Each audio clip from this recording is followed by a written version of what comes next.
भित्र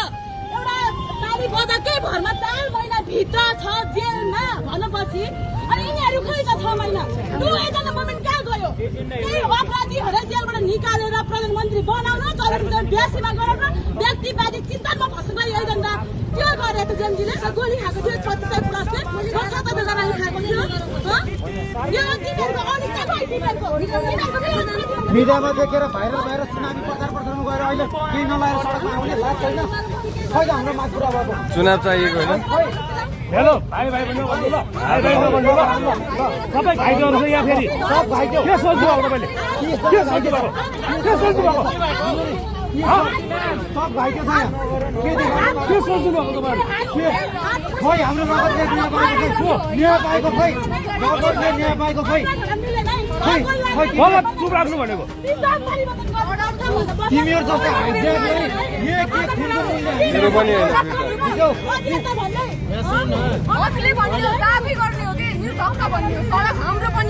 त्यो बेलामा चुनाव लड्न किन जानु भयो र अहिले यो गर्न आउनु निकास अनि निर्वाचन बुझ्यो निकास अनि निर्वाचन हुनुपर्छ पहिले निकास हुनुपर्छ झोला गाडी उयो गरेर बस्ने कि तिमीहरू पार्टीको प्रचारमा जाने होइन यहाँ सडक किन आयो सरकार भन्दा चुनाव हुनुभन्दा अगाडि चाहिँ सार्वजनिक हुन्थ्यो होला नि त होइन म्याम प्रक्रिया गोली हान्दा प्रक्रिया नअपनाउने गोली हान्दा गोली नरोक्ने खै त उनीहरूको 6 महिनासम्म के पायो गोली खाने हामी हो हाम्रो आँखामा छ तपाईँको हातमा डिकोडमा बनायो होइन तपाईँहरूले डिकोडमा बनायो होइन मान्छेहरूले प्रधानमन्त्री तपाईँ डिकोडमा बनायो होइन कसलाई थाहा थियो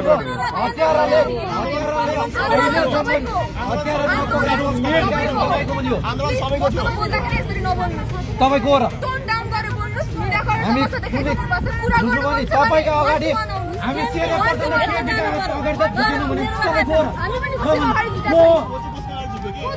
तिमीहरू झुक्यौ 6 महिनासम्म के तपाईहरु आएर चाहिँ गर्नुस् के गर्नु अहिलेसम्म के भयो नदेखाउन तिमी बुझ्यौ अहिलेसम्म 6 महिनासम्म के गर्यो तिमीहरूले पट्टै लाएर तिमीहरू आऊ के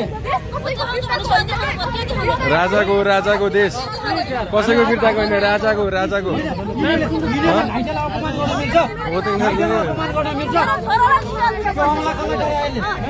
हाम्रो छोरा निकाल्नु गोली खाएको छोरा निकाल्नु पर्छ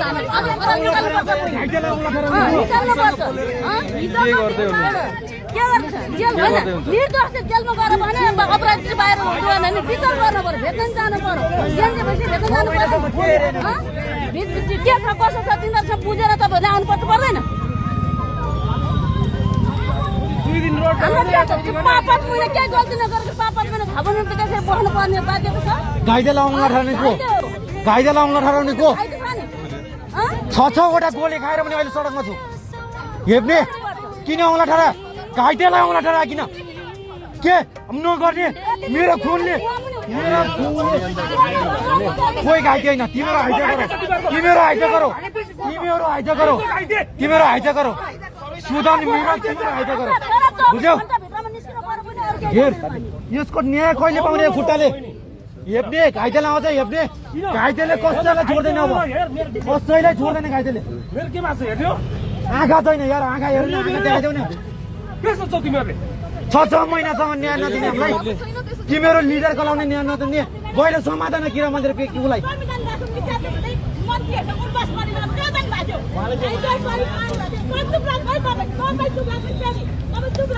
पार्टीका झोला बोकेर प्रचारमा जाने अहिले फेरि के अनुहार लिएर आउने होइन भने 6 महिनासम्म कहाँ हरायो 6 महिनासम्म कहाँ हरायो हाम्रो घाइते साथी 5 दिन अनसन बस्दा तिमीलाई खबर गएको कि नै 5 दिनसम्म यो सडकमा मेरो साथी 5 दिन अनसन बस्दा तिमीले खै हत्यारालाई समात्यो कसले राजा ल्याउने कसले 84 को चुनाव 82 सालमा गरे हो आन्दोलन 84 को चुनाव 82 सालमा गरे हो ल भन होइन गरे होइन केही छ तिमी किन आज बिन्दको अवस्थामा चुनाव हुनुपर्छ भयो म सर म स्वीकार्छु तर हत्याराले चाहिँ कानुनी कारबाही गर्नु पर्ला नि निकास अनि निर्वाचन हुनुपर्छ पहिले निकास हुनुपर्छ अनि निर्वाचन हुनुपर्छ 6 महिना भइसक्यो छानबिन हुनु पर्दैन 6 महिनासम्म के यत्रो दिन चाहिँ भागेर कहाँ आयो त के हेरेछ तिमीहरू जस्तो मान्छेले अपराधीले ठाउँ पाइरहेछ तिमीहरू जस्तो मान्छे सब्सक्राइब गर्न नबिर्सनुहोस्। कुण्डली टिभी HD